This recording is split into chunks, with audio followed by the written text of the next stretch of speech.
എൻ്റെ സംസാരം ആരംഭിക്കുന്നതിന് മുൻപ് തന്നെ ഞാൻ ബഹുമാനപ്പെട്ട അധ്യക്ഷനോട് അനുവാദം ചോദിച്ചിട്ട് ഒരു കാര്യം ഞാനോട് പറയാം. ഈ കൊല്ലത്തിൻ്റെ മണ്ണിൽ ആദ്യമായിട്ടാണ് ഞാനിങ്ങനെ ഒരു പ്രസംഗവേദിയിലെത്തുന്നത്. ഇതിന് മുൻപേ തന്നെ വരണം എന്നൊരുപാട് ആഗ്രഹിച്ചിട്ടുണ്ട്. ഞാൻ മാത്രമല്ല ആഗ്രഹിച്ചത്, നമ്മളോടൊക്കെ ഇവിടെ പറഞ്ഞു പോയ നമ്മുടെ പ്രിയപ്പെട്ട ചെറിയാൻ സാർ, അദ്ദേഹം ഈ സംഘടനയുടെ ഏറ്റവും കരുത്താർന്ന ഒരു പ്രവർത്തകനായിരുന്നു. അദ്ദേഹത്തിൻ്റെ ഒരു വലിയ ആഗ്രഹമായിരുന്നു ഞങ്ങൾക്ക് ഒന്നിച്ചൊരു വേദി പങ്കിടുന്നത്. പക്ഷെ അദ്ദേഹം ദൈവവിളിപത്രം നൽകിപ്പോയി. അദ്ദേഹത്തിൻ്റെ ആ ഒരു ആത്മശാന്തിക്ക് വേണ്ടി ഒരു മിനിറ്റ് നമുക്കൊന്ന് മൗന പ്രാർത്ഥന, അതിനുശേഷം നമുക്ക് സംസാരം തുടങ്ങാം. ഞാൻ അധ്യക്ഷൻ്റെ അനുവാദത്തോടുകൂടി തന്നെയാണ് ചെയ്യുന്നത്.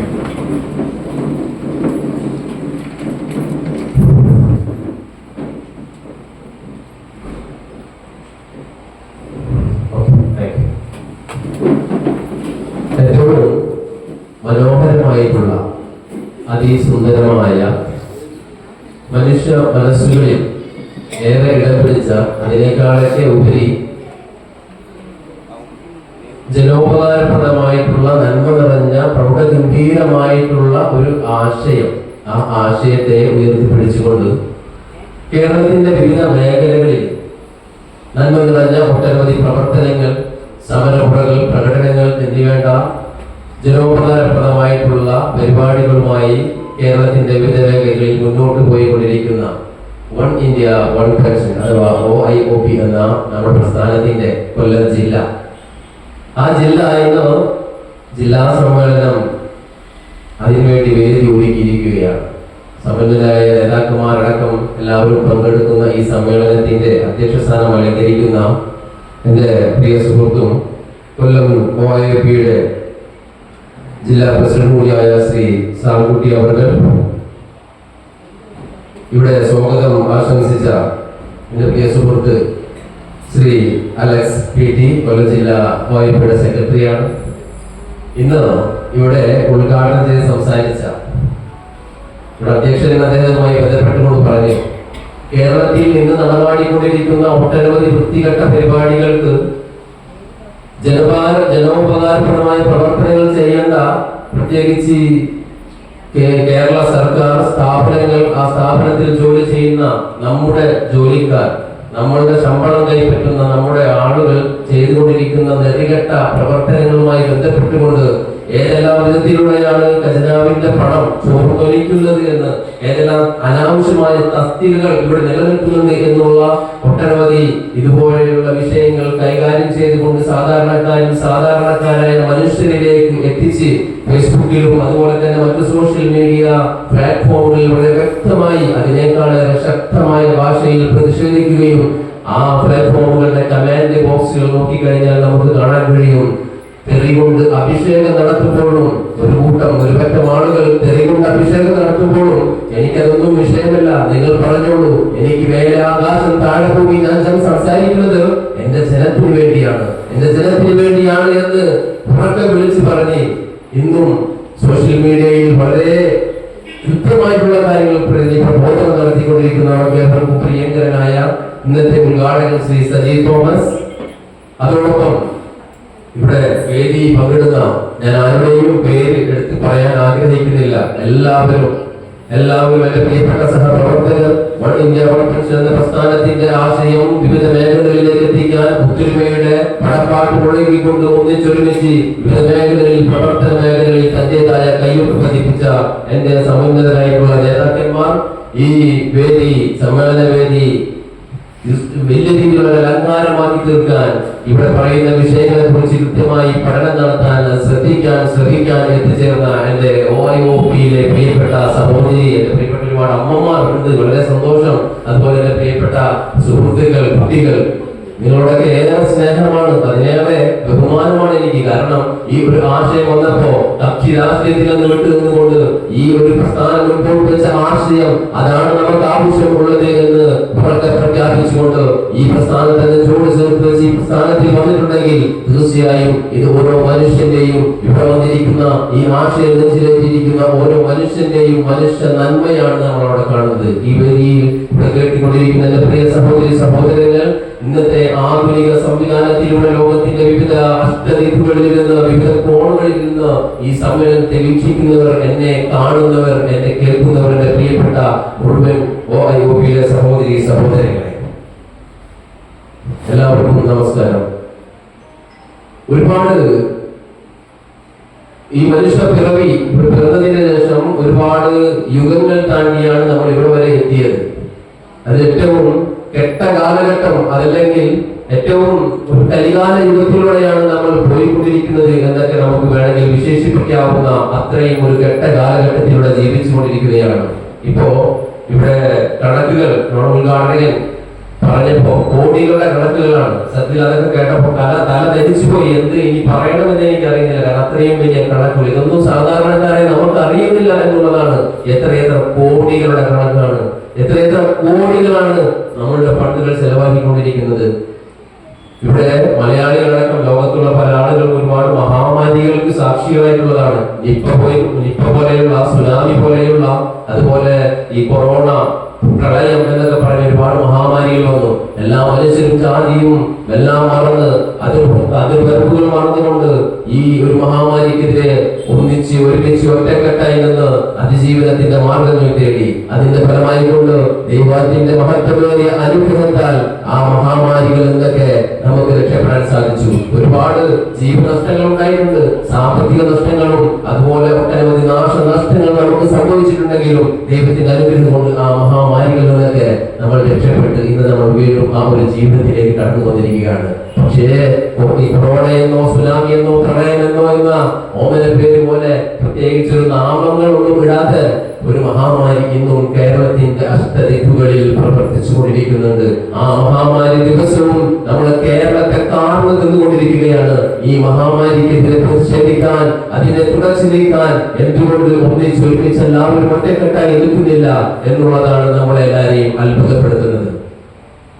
ഈ മഹാമാരി പതിറ്റാണ്ടുകളായിട്ട് ഇടതുമാരുടെയും വലതുമാരുടെയും മാറിയുള്ള ഭരണം കൊണ്ട് കേരളം പൊറുതിമുട്ടിയിരിക്കുകയാണ്. സാധാരണക്കാരായ മനുഷ്യർക്ക് ജീവിക്കാൻ ഏറ്റവും പ്രയാസകരമായ ഘട്ടത്തിൽ ഇനിയും ഇതിനൊരു തടയിട്ടില്ല എന്നുണ്ടെങ്കിൽ തീർച്ചയായും വാതാതത്തിന്റെ ഗർത്തത്തിന്റെ ആഘാതത്തിലേക്ക് കേരളം അതിന്റെ പടുകുഴിയിലേക്ക് പോകുമെന്നാണ് സാമ്പത്തിക ശാസ്ത്രജ്ഞരടക്കം പല വ്യക്തിത്വങ്ങളും പറയുന്നത്. ഇനിയും പ്രവർത്തിക്കണം എന്നല്ല നമ്മൾ പറയേണ്ടത്, ഉണർന്ന് പ്രവർത്തിക്കേണ്ട സമയം അതിക്രമിച്ചിരിക്കുകയാണ്. ഇന്ന് ഞാൻ എപ്പോഴും വരുമ്പോ സത്യം എനിക്ക് വളരെ വിഷമമാകുന്ന ഒരു കാഴ്ച ഞാൻ കണ്ടു. KSRTC ബസ് സ്റ്റാൻഡിൽ വന്നപ്പോ, കൊല്ലം ബസ് സ്റ്റാൻഡിൽ വന്ന് അവിടെ നിന്ന് പോന്നപ്പോ ഒരുപാട് എന്റെ പ്രിയപ്പെട്ട സഹോദരന്മാർ കുളിച്ച് കുറി തൊട്ട് കറുത്ത വസ്ത്രമണിഞ്ഞ് മാലയണിഞ്ഞ് എത്രയോ ദിവസം ശരീരത്തിന്റെ ഇച്ഛകൾക്ക്, മനസ്സിന്റെ ഇച്ഛകൾക്കൊത്ത് ശരീരത്തെ മാറ്റിക്കൊണ്ട് വ്രതമെടുത്തുകൊണ്ട് കിട്ടുന്ന തൊഴിലാളികളായിട്ടുള്ള പാവപ്പെട്ട മനുഷ്യർ കിട്ടുന്ന സമ്പാദ്യത്തിൽ നിന്ന് കുറച്ച് മക്കൾക്ക് വാങ്ങി കൊടുക്കുന്നതിൽ ഒരു വിഹിതം കൂട്ടിവെച്ച് അവർ ഇരുനില കൂടി കെട്ടി, തലയിൽ കെട്ടി, കല്ലും പുള്ളും താണ്ടി അങ്ങ് ശബരിമലയിലേക്ക് പോവുകയാണ്. ഇന്ന് ബസ്സിൽ ആ കാഴ്ച ഞാൻ കണ്ടപ്പോൾ എനിക്ക് സങ്കടം തോന്നി. കാരണം വരുന്ന സർക്കാരുകൾ പതിറ്റാണ്ടുകളായിട്ട് നാട്ടിൽ കട്ടുമുടിക്കുന്നുണ്ട്. കാട്ടിലും അതുപോലെ തന്നെ, കാട്ടിൽ മരം വെട്ടിയും തേക്ക് വെട്ടിയും കട്ടുമുടിക്കുന്ന ഒരു വിഭാഗം അത് വേറെയുണ്ട്. ഇന്നിപ്പോ നാടും വീടും കാടും വിട്ടുകൊണ്ട് മലകേറി കത്തുന്ന ഒരു കാലഘട്ടത്തിലൂടെയാണ് നമ്മൾ ജീവിക്കുന്നത്. അത് വലിയ ഒരു വിപത്താണത്. കാരണം ലക്ഷക്കണക്കിന് വരുന്ന മനുഷ്യരുടെ വിശ്വാസത്തെയാണ് തകർത്ത് കളഞ്ഞിരിക്കുന്നത്. ആ വിശ്വാസത്തെയാണ് കട്ടുമുടിച്ചിരിക്കുന്നത്. ഏതൊന്നിനാണോ ഇത്രയും ദൂരം വഴി താണ്ടി കല്ല് മുള്ളും താണ്ടി അങ്ങ് 18ാം പടി കയറി അവർ മുകളിലേക്ക് ചെല്ലുന്നത്, അവിടെ കാണേണ്ട, അവിടെ നമ്മൾ ആഗ്രഹിച്ച് ചെല്ലുന്ന ആ പുണ്യഗ്രഹത്തെ പോലും അവിടെ നിന്ന് എടുത്തു മാറ്റിയ ഒരു മിറാക്കിൾ കേരള ഗവൺമെന്റ് നടത്തിയിരിക്കുന്നു. ഇതിനൊക്കെ എന്തെന്നാണ് ഉത്തരം പറയേണ്ടത്? തിരുവനന്തപുരത്ത് നമ്മൾ കണ്ടതാണ് ആശാവർക്കർമാർ എത്രയോ പ്രയാസം അനുഭവിച്ചപ്പോൾ സിനിമാ സ്റ്റേജിൽ അവരുടെ ജീപ്പടിച്ച് കൊല്ലാൻ നോക്കി. അവർ സംസാരിച്ചു കൊണ്ടിരിക്കുന്ന ഉച്ചഭാഷണി പോലീസുകാരൻ തലയിൽ വെച്ചുകൊണ്ടുന്ന ഫോട്ടോ തലതല്ലി റോഡിലെ പ്രിയപ്പെട്ട അമ്മമാർ പ്രാവി നശിപ്പിക്കുന്നത് നമ്മൾ സോഷ്യൽ മീഡിയയിലെ കേരളം കണ്ടതാണ്. ഓരോ ദിവസവും മലയാളികൾ ഒരുപ്പോ ഈ കെട്ട കാലഘട്ടത്തിന്റെ കേരളത്തിന്റെ കഥകൾ കേട്ടാണ് ഓരോ മലയാളികളും ഉയരുന്നത്. അതോടൊപ്പം തന്നെ ഓരോ മലയാളികളോട് ജനിച്ചു വീഴുന്നത്. നമ്മുടെ ഉദ്ഘാടകൻ പ്രസംഗിച്ച പോലെ ലക്ഷക്കണക്കിന് കോടി രൂപ തലയിൽ കയറിയാണ് ഓരോ മലയാളി കുഞ്ഞും ഇവിടെ ഇന്ന് ജനിച്ചു വീഴുന്നത്. ഇതിനെല്ലാം ഒരു അറുതി വേണ്ടേ? ഇതിനെല്ലാം ഒരു അറുതി നമുക്ക് എന്തുണ്ടാകും എന്നുള്ളതിനെ കുറിച്ചാണ് നമ്മൾ ചിന്തിക്കുന്നത്. ഇനിയും നമ്മൾ ഇതുപോലെ മുൻപോട്ട് പോകാൻ ഉദ്ദേശിച്ചതെങ്കിൽ ഞാൻ നേരത്തെ പറഞ്ഞതുപോലെ കേരളം തീർച്ചയായും അധപതനത്തിന്റെ അങ്ങേയറ്റത്തേക്ക് കടന്നുകൊണ്ടിരിക്കുകയാണ്. നമ്മുടെ ആശയവുമായി പറയുമ്പോൾ ഏറ്റവും മുഖ്യമായി പറയുന്നതാണല്ലോ പെൻഷന്റെ ഒരുപാട് വിശദീകരണം അദ്ദേഹത്തോട് സംസാരിച്ചു. കഴിഞ്ഞ 4.5 വർഷക്കാലം മുൻപ് 2500 ഇന്ന് 1600 കൊടുക്കുന്നത് ഞങ്ങൾ 2500 തരട്ടോ, നിങ്ങൾക്ക് തരാൻ ഇഷ്ടമാണ്. പ്രിയപ്പെട്ടവരെ, 62 ലക്ഷം വരുന്ന വയോവൃദ്ധരെ നിങ്ങൾക്ക് 1600 അല്ലെങ്കിൽ 2500 തരാം. അതിൽ ഒരുപാട് കാരണവന്മാർ സന്തോഷിച്ചു എന്നുള്ളതാണ്. പക്ഷേ ഇവിടെ 5 വർഷം ഭരണം നടത്തിയ ഒരു മുഖ്യമന്ത്രിയാണ് 3.5 കോടി ജനങ്ങളുടെ മുമ്പിൽ, പത്രചാനലുകൾക്ക് മുമ്പിൽ വിളിച്ചു പറയുന്നത് ഞങ്ങൾ 2500 തരാട്ടോ എന്ന്. നിങ്ങൾക്ക് പകരം ഒന്നേ മതി. എന്താണോ ഒന്ന്? രണ്ടാമത് ഞങ്ങൾക്ക് ഭരണത്തിൽ വരണം. പാവപ്പെട്ട മനുഷ്യർ അത് വിശ്വസിച്ച് 2500 കിട്ടുമല്ലോ എന്ന് വിശ്വസിച്ച് ഒരു സാമാർഗീറ്റ് ഉപയോഗിച്ച് അവരെല്ലാം വോട്ട് ചെയ്ത് ഭരണത്തിലേറി 4.5 വർഷക്കാലമായി. ഇന്ന് വരെ ഒരു രൂപ അതിൽ കൂട്ടിക്കൊടുക്കാൻ ഇപ്പൊ ഈ ഇലക്ഷൻ വന്നപ്പോൾ കൂട്ടിൽ പോട്ടെ, 4.5 വർഷക്കാലം ഈ 2500 പറഞ്ഞ മനുഷ്യർക്ക് ഒരു ഉളിപ്പുമില്ലാതെ നാണമില്ലാതെ ജനങ്ങളുടെ മുമ്പിൽ നടക്കുന്നു. ഈ 62 ലക്ഷം ആളുകളുടെ മുമ്പിലെങ്കിലും ഉളിപ്പ് വേണ്ടേ? കുറച്ച് ഞാൻ 2500 തരാ എന്ന് പറഞ്ഞിട്ടല്ലേ അതിനെ കുറിച്ച് അക്ഷരമുണ്ടാതെ 2500 പോയി 2.5 രൂപ പോലും കൂട്ടിക്കൊടുക്കാൻ ഇവർക്ക് സാധിച്ചിട്ടില്ല. നമുക്കറിയാം, നമ്മുടെ വീട്ടിലെ കൊച്ചു കുട്ടികൾ നമ്മുടെ അരികിലേക്ക് വരാൻ വേണ്ടി നമുക്ക് മിഠായി വാ എന്ന് പറയും. ആ കൊച്ചുകുട്ടി വരുമ്പോ ചിലപ്പോൾ നമ്മുടെ കയ്യിൽ മിഠായി ഉണ്ടാവില്ല. ആ കുട്ടി വരാൻ വേണ്ടിയിട്ടാണ് നമ്മൾ പറഞ്ഞിട്ടുണ്ടാവുക. പക്ഷേ ആ കുട്ടി വന്ന് മിഠായി ചോദിക്കുമ്പോൾ നമുക്കൊരു പ്രയാസം ഉണ്ടാവും. അയ്യോ, നമ്മൾ അങ്ങനെയല്ലല്ലോ ഉദ്ദേശിച്ചത്. പക്ഷേ അതിലേക്കാളൊക്കെ അപ്പുറം ഒരു ഇത്രയും വയോവൃദ്ധരായ മനുഷ്യരോട് തരാമെന്ന് പറഞ്ഞിട്ട് പോലും അത് തരാനായിട്ടൊന്നും അവർക്ക് സാധിച്ചില്ല എന്ന് മാത്രമല്ല, ഇവരുടെയൊക്കെ കാര്യങ്ങൾക്കൊന്നും യാതൊരു മുടക്കം സംഭവിക്കുന്നില്ല എന്നുള്ളതാണ്. എത്ര വിദേശ രാജ്യങ്ങളാണ് ഇവിടുത്തെ മുഖ്യമന്ത്രിയും അദ്ദേഹത്തിന്റെ കെട്ടിയോടും കുട്ടിയോടും മക്കളും ഒക്കെ കൂടി ഉല്ലാസയാത്ര നടത്തിയത്. ഏതെല്ലാം രാജ്യങ്ങളിലേക്കാണ്. ഇതെല്ലാം സാധാരണക്കാർ അറിയുന്നുണ്ടോ? സാധാരണക്കാർ ഒട്ടനവധി വാർത്തകൾ കേൾക്കുന്നില്ലേ? എങ്കിൽ എപ്പോഴെങ്കിലും ഒരിക്കൽ നിങ്ങൾ കേട്ടിട്ടുണ്ടോ മുഖ്യമന്ത്രിയും കുടുംബവും വിദേശ രാജ്യത്തിൽ 5 സ്റ്റാർ ഹോട്ടലിൽ ആഡംബര ജീവിതം നയിക്കുന്ന ആ ദിവസത്തെ ബില്ല് കൊടുക്കാതെ അത് കുടിശ്ശിക വരുത്തിയെന്ന്? അല്ലെങ്കിൽ അന്ന് ഫിലിമിലേക്ക് അല്ലെങ്കിൽ ഏതെങ്കിലും ഒരു രാജ്യത്തേക്ക് യാത്ര ചെയ്ത ഫ്ലൈറ്റിന്റെ ടിക്കറ്റ് കൊടുത്തിട്ടില്ല, കുടിശ്ശികയാണെന്ന്? ഇല്ല, അതൊന്നും കുടിശ്ശികയില്ല. അവിടെ കാര്യങ്ങൾക്കൊന്നും കുടിശ്ശികയില്ല. അവരെല്ലാം സ്വർഗീയ സുഖത്തിന്റെ ആഡംബര ജീവിതം നയിച്ചുകൊണ്ടിരിക്കുകയാണ്. സുഖവാസത്തിന്റെ പ്രൗഢീസയിൽ അവർ കഴിയുമ്പോഴും 1600 പെൻഷൻ വാങ്ങുന്ന, ഈ ചില്ലറ പെൻഷൻ വാങ്ങുന്ന, ഈ പിച്ചച്ചട്ടിയിൽ പോലും കൈയിട്ട് വരുന്ന രീതിയിൽ അതിനവര് കുറച്ച് നാളുകൾ പെൻഡിങ് വെക്കുന്നു.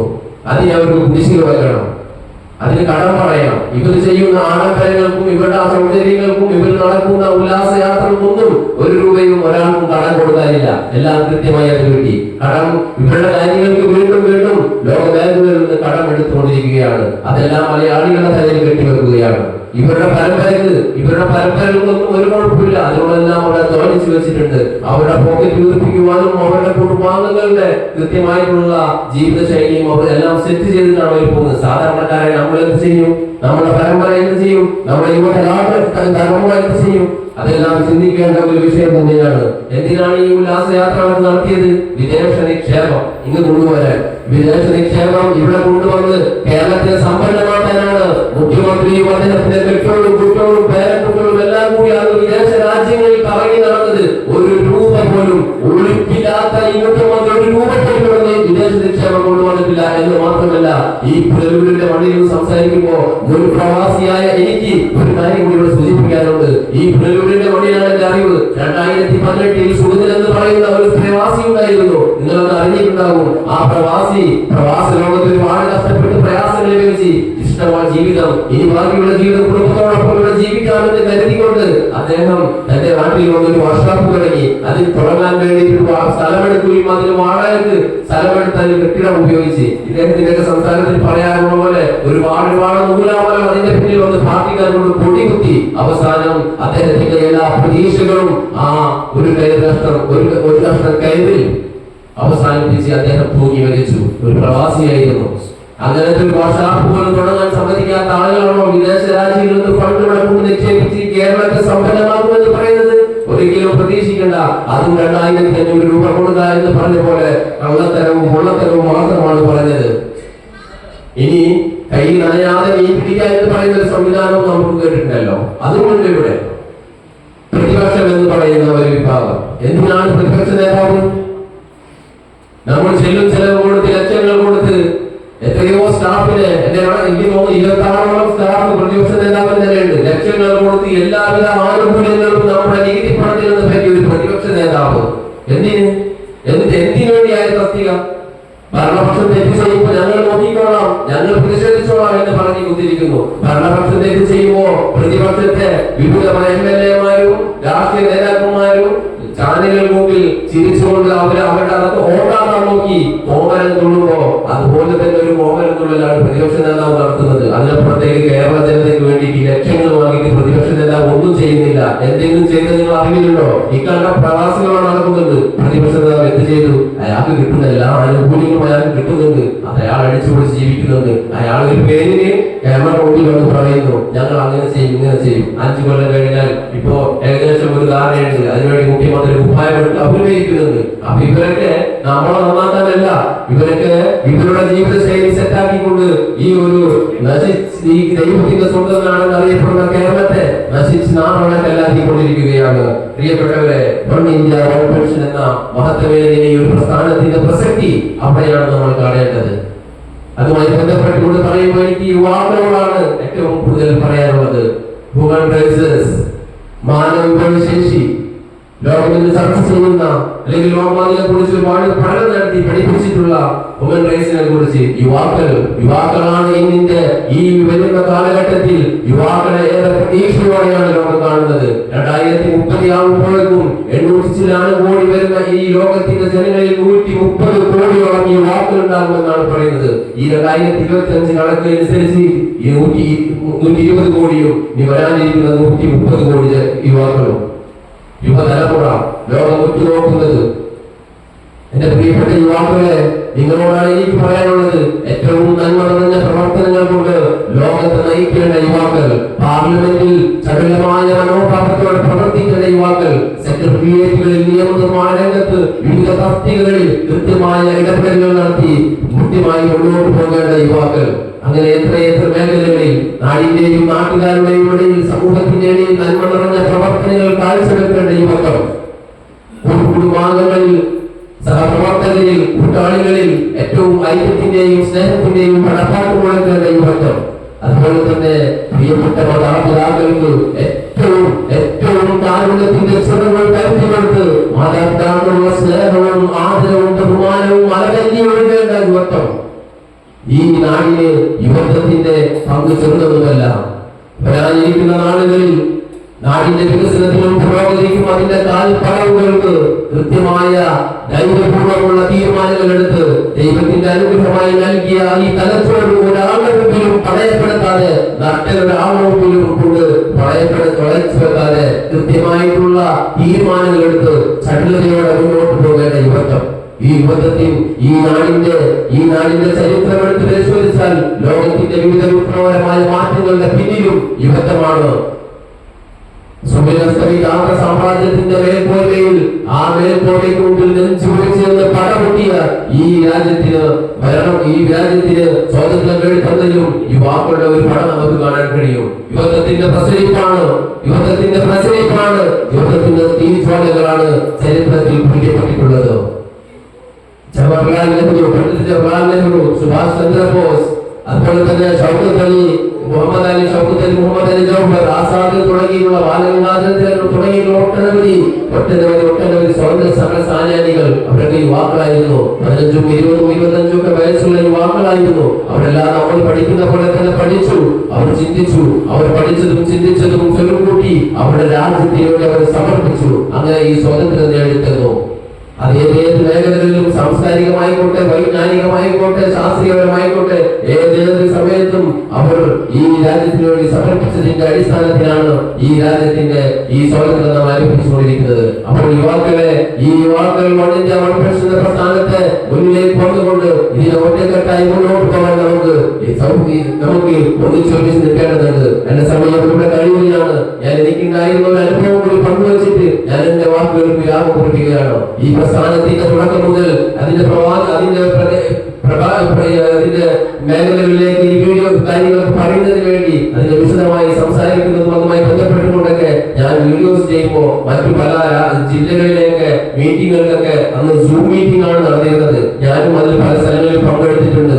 ഒരു മലപ്പുറം ജില്ലയിലെ കരുവാരക്കുണ്ട് അങ്ങനെ ഏറനാട് ഒരു പഞ്ചായത്തില് ഒരു മീറ്റിംഗിൽ പങ്കെടുത്തപ്പോ എന്റെ മുഖം ഞാൻ സംസാരിക്കാൻ വേണ്ടി എന്റെ ക്യാമറയും മൈക്കും സൂം മീറ്റിംഗ് ഓൺ ചെയ്തപ്പോ ഒരു കൊച്ചുകുട്ടി അച്ചാച്ചാതെ പതിനോട്ട് വന്നു എന്ന് പറഞ്ഞ് മൊബൈൽ ആ കട്ടിന്റെ അരികിലേക്ക് പിടിച്ചപ്പോ ആ കട്ടിൽ കിടന്ന ഒരു പ്രായം ചേർന്ന മുടിയെല്ലാം നിരച്ച് വയോവൃദ്ധനായ ഒരു അച്ചാച്ചൻ എന്നോട് രണ്ട് കൈ നീട്ടി മോനെ പതേ എന്ന് വിളിച്ചുകൊണ്ട് വന്നപ്പോ ഇന്നിവിടെ അൻസാർക്കാരെ കണ്ടപ്പോ ഒന്ന് കെട്ടിപ്പിടിച്ചപ്പോഴേക്കായി ഓർമ്മകളാണ് വന്നത്. ആ അച്ചാച്ചൻ എന്റെ അരികിൽ വന്നു എന്നോട് എന്റെ സംസാരം ഞാൻ നിർത്തി. അവർക്ക് പറയാനുള്ളത് ഞാൻ കേട്ടു. അപ്പം ആ ചാച്ചനോടൊപ്പം ആ മാമയെയും വന്നു. രണ്ടുപേരും വീഡിയോ പോയി മറ്റുള്ളവരൊക്കെ ഇരിക്കുന്നുണ്ട്, എല്ലാവരും കേൾക്കുന്നുണ്ട്. അവർ പറയുന്നു മോനെ വീഡിയോസ് ഞാൻ കാണാറുണ്ട്, വാട്സപ്പിൽ വരുന്നതെല്ലാം എന്റെ കൊച്ചുമോൻ ഞങ്ങൾ കേൾപ്പിച്ചിടാറുണ്ട്. ഞങ്ങൾ ഏറെ പ്രതീക്ഷയിലാണ് മോനെ, ഏറ്റവും സന്തോഷത്തിലാണ് മോനെ. ഇതുപോലെയുള്ള ഒരു സമയങ്ങളും പരിപാടികളായി പോയി കഴിഞ്ഞാൽ തീർച്ചയായും വരും കാലങ്ങളിൽ ഞങ്ങളെ പോലുള്ള അവർക്കൊരു ആശ്വാസമാണ്,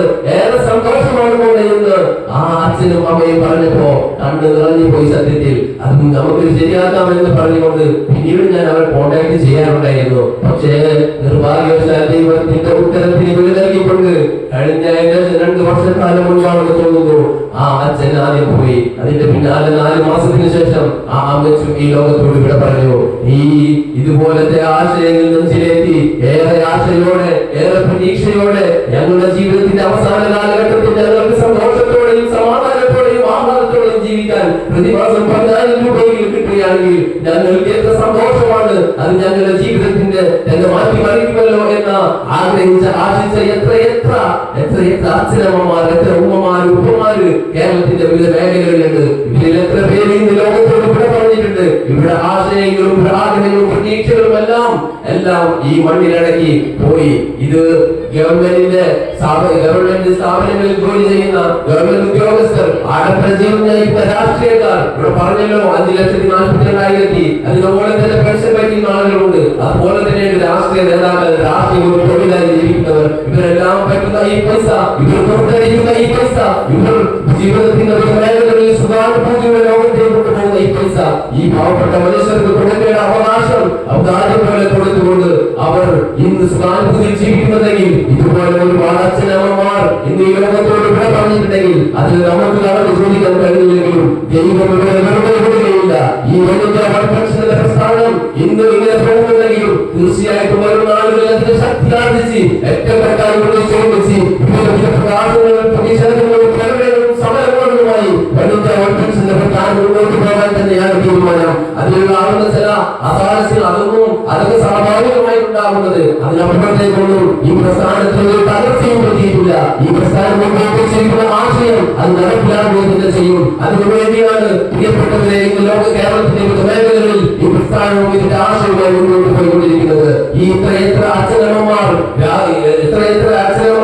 ഇവിടെ വൃദ്ധസദനങ്ങളിൽ കഴിയുന്നുണ്ട്. പോയിട്ടുണ്ടോ നിങ്ങൾ ആരെങ്കിലും? ഇടയ്ക്കൊന്ന് പോയി നോക്കണം, വൃദ്ധസദനത്തിലും സഞ്ചരിക്കണം. അവിടെ ചെല്ലുമ്പോൾ കാണാൻ ഒരുപാട് അച്ഛനമ്മമാരുടെ സംഘടനകളും അതൊക്കെ കാണുമ്പോ നമ്മുടെ കണ്ണുണ്ടാവും ജനിച്ചു പോകും. അവർക്കെല്ലാം 10,000 രൂപ കിട്ടുമെങ്കിൽ അവരുടെ വീട്ടിലേക്ക് തിരിച്ചു വരാൻ കഴിയും എന്നൊരു ആശ്വാസം അവർക്കുണ്ട്, പ്രതീക്ഷയുണ്ട്. ഞാൻ പലരുമായിട്ട് സംസാരിക്കുമ്പോ ഏറെ സന്തോഷമാണ്, പ്രതീക്ഷയാണ് അവർക്ക്. പ്രിയമുള്ളവരെ മറക്കണ്ട, ഈ കാപാലികർ ഇന്ന് കാണിച്ചുകൊണ്ടിരിക്കുന്ന സകലമായ ഉത്തരവായിക്കൊണ്ട് പ്രസ്ഥാനത്തിന്റെ ആശയം നിലകൊള്ളുന്ന ഈ പ്രസ്ഥാനം ഇവിടെ വരികയൊക്കെ ചെയ്യും. ഇവിടെ പഞ്ചായത്തുമല്ല, ബ്ലോക്കുമല്ല, മുനിസിപ്പാലിറ്റിയായാലും ജില്ലയായാലും ഇവിടെ സെക്രട്ടേറിയറ്റിന്റെ പടി പോലും കടന്നു വൃദ്ധസദനം നടത്തുന്നവരെ നിങ്ങൾ താപ്പോലും കൂട്ടും കൈപിടിച്ചോ. വൃദ്ധസദനയും ഗവൺമെന്റിലും ലോകത്ത് ഈ കേരളത്തിന്റെ മുന്നിൽ വൃദ്ധസദനത്തിനെ പ്രവർത്തിച്ചിരിക്കുന്നത് പ്രസ്ഥാനം മുമ്പോട്ട് ആശയം വന്നാൽ മണ്ണിന്റെ ഉൾപ്പെട്ട് മുമ്പോട്ട് പ്രസ്ഥാനത്തിൽ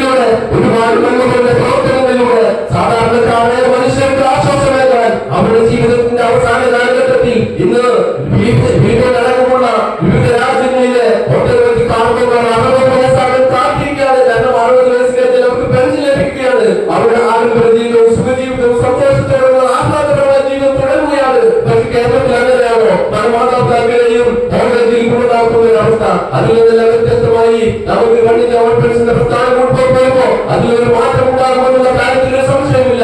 അതിനുവേണ്ടി നമുക്ക് ഒന്നിച്ച് മുന്നോട്ട് പോകണമെന്ന് പറഞ്ഞുകൊണ്ട് രണ്ട് വാക്കുകൾ വിരാമം കുറിക്കുകയാണ്. ഈ ആകാശത്തെ സംവിധാനിച്ചവൻ, ഈ ലോകത്തെ സൃഷ്ടിച്ചവൻ, കാട്ടാറുകളെ സൃഷ്ടിച്ചവൻ, കാട്ടാറുകളിൽ ഗർജിക്കുന്ന സിംഹത്തെയും ആനകളെയും സൃഷ്ടിച്ചവൻ, നീലമായി പിറന്നെടുക്കുന്ന കായലുകളെയും അതിന്റെ ആഴിയിൽ തുടിക്കുന്ന കിളികളെയും സൃഷ്ടിച്ച, നമുക്ക് മറന്നുന്ന സൂര്യന്റെ വെളിച്ചവും വെള്ളവും തരുന്ന ഈ ലോകത്തിന്റെ സൃഷ്ടാവായ ആ ദൈവത്തിന്റെ പേരിൽ ഞാൻ പറയുകയാണ്, പ്രസ്ഥാനം ചെയ്യും. എന്റെ പ്രിയപ്പെട്ട എല്ലാവർക്കും എല്ലാവരുടെ ആശംസകൾ നേർന്നുകൊണ്ട്, എല്ലാവരുടെ നന്മകൾ നേർന്നുകൊണ്ട്, പ്രിയപ്പെട്ടവർക്ക് ഒരുപാട് സ്നേഹം അറിയിച്ചുകൊണ്ട് ഞാൻ എന്റെ വാക്കുകൾക്ക് സാധനം കൊടുക്കുകയാണ്. നന്ദി, നമസ്കാരം.